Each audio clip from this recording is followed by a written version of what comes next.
Hi, this is Ethan. It's been a while. I don't make videos anymore. I just wanted to kind of make like a lifestyle update sort of video.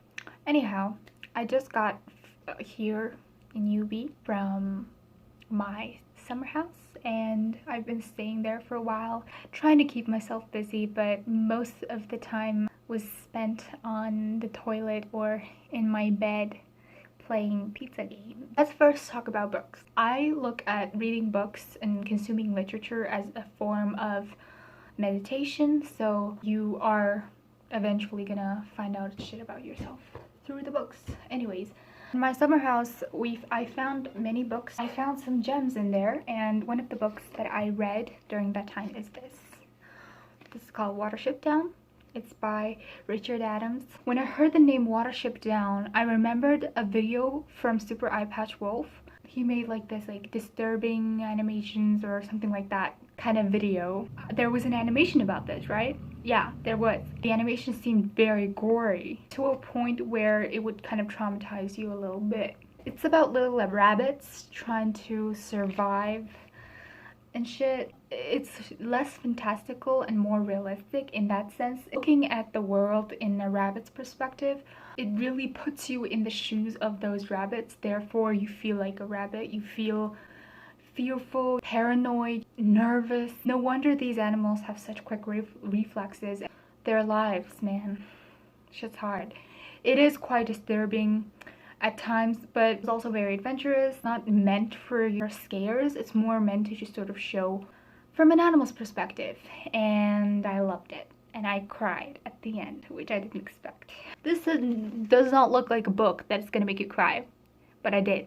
I just couldn't put it down. It was like the adventure. I needed to know what happened next. It really took me through a whole emotional roller coaster. I gave it 10 out of 10. I loved it, which I didn't expect. A gem.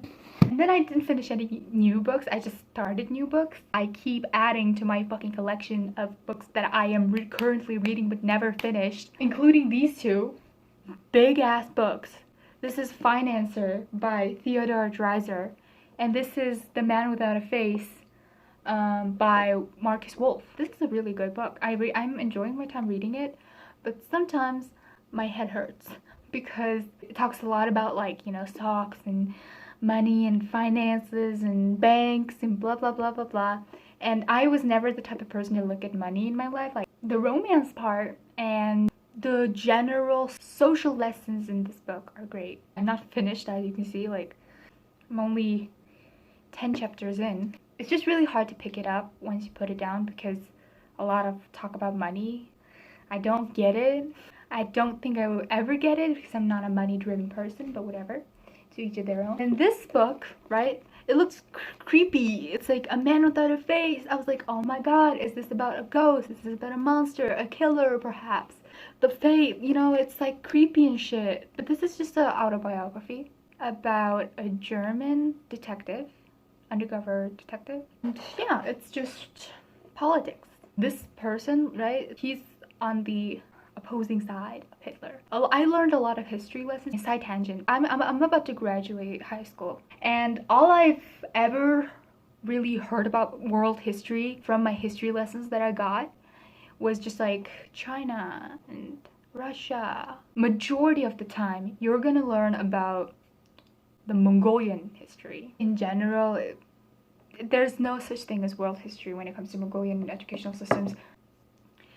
I remember when I was in hobby school, we had like a world history class in English. Non-Mongolian teacher taught us. We had like this big ass world history book, and that actually got into detail about like actual world history.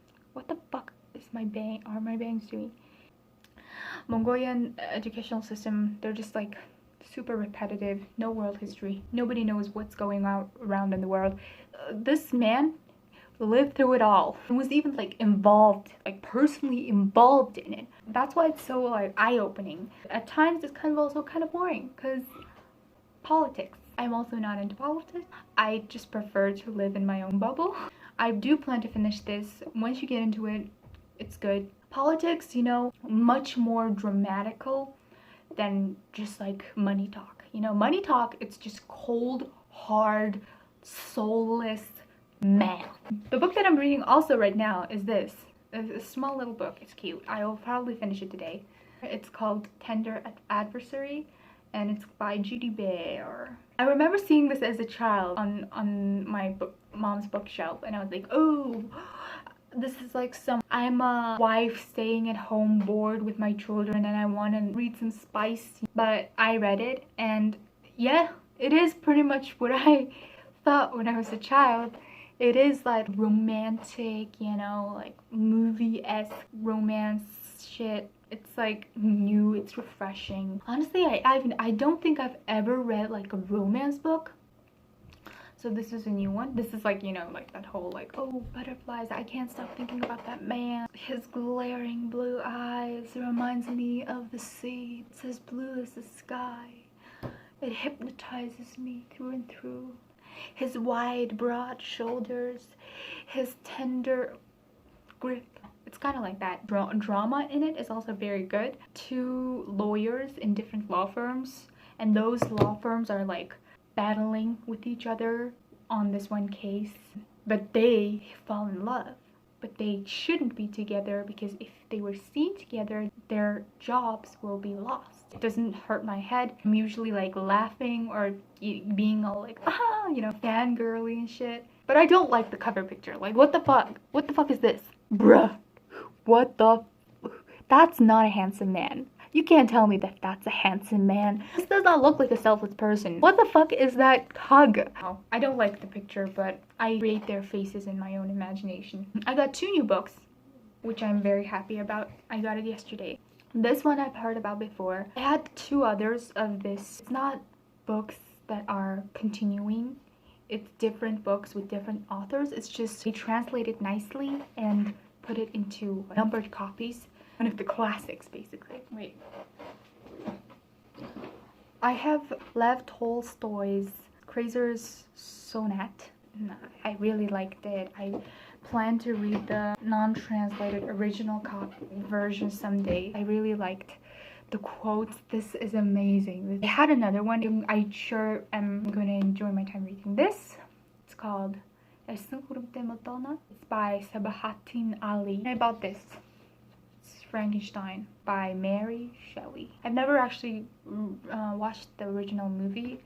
The first novel of the scientific revolution, and incidentally the first novel of science fiction. Another update, I'm working on a new artwork. Shit is cool. The latest artwork that I finished is this. It's the biggest one I've done, and it's called Human Nature. It was a lot. You know, there could be some improvements. The one that I'm working on right now is this.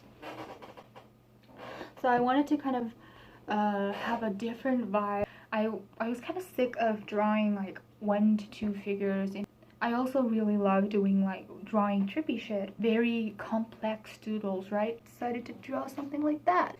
These vines. That's the only part that's finished. And there's gonna be bubbles here, sun and a moon here, rainbows here, laughing mouths here, a brick wall with bloody handprints here, and then a skeleton here. Then here you can see there's an eye. Here, there will be a girl, a naked girl, there will be a naked guy down here, and then there will be a skeleton down here, and then there will be a fetus here. Clouds like scattering behind the flower. It'll just sort of melt into this trippy, rainbowy-ness. Really wanted to be hypnotizing. Like, you look at it for a long time. It's 40 by 40. I put up my artworks here, like a little construction here, so I had to take it down. These are all the artworks that I had hung up. Remind you, there are more artworks here, which are in paper form.